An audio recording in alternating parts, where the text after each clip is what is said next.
Hey, Andres. One of the themes in your talks that strike me the most is that you point out the ethical dimension of software engineering. The ethical dimension of software engineering. That there is an ethical dimension to software engineering. That there is an ethical dimension to software engineering. Yes, absolutely. Could you expand a bit on that, and could you give us maybe some examples of ethical Bitcoin software engineering and unethical software engineering, according to you?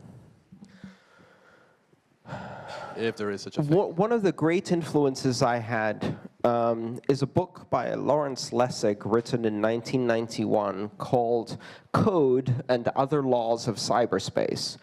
And in it, Lawrence Lessig said that when you build environments in virtual space that transcend borders, the code that is written to control those spaces, to decide who sees what, who has what access, who sees which part of your feed, how widely the information is disseminated, become laws of the jurisdiction of cyberspace. They affect the social interaction between people.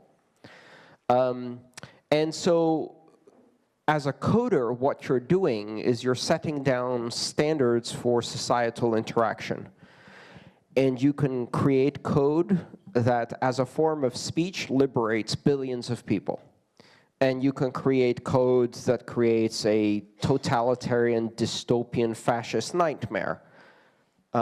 If you write code that supports surveillance and gross violation of the rights of others, you are working for the wrong team, right?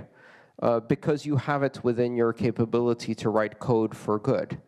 And there's so many ways to do that today. It's no longer difficult. You can write code in the public domain and open source openly and in collaborative fashion with thousands of other people around the world. I am terrified of some of the laws that are being set in code by some of the social media services. I won't mention any. I'm not a member.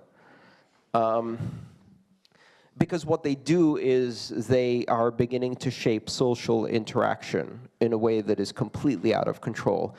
And so code has an ethical responsibility because in the end, code is speech. And it is one of the most political forms of speech because it is hugely inspiring and empowering. And choose what you say in code, because one day your code may be running on millions of systems and be used by billions of people. And if you gave them a bit of power, then you've empowered billions. And if you took away a bit of privacy, then you've enslaved billions.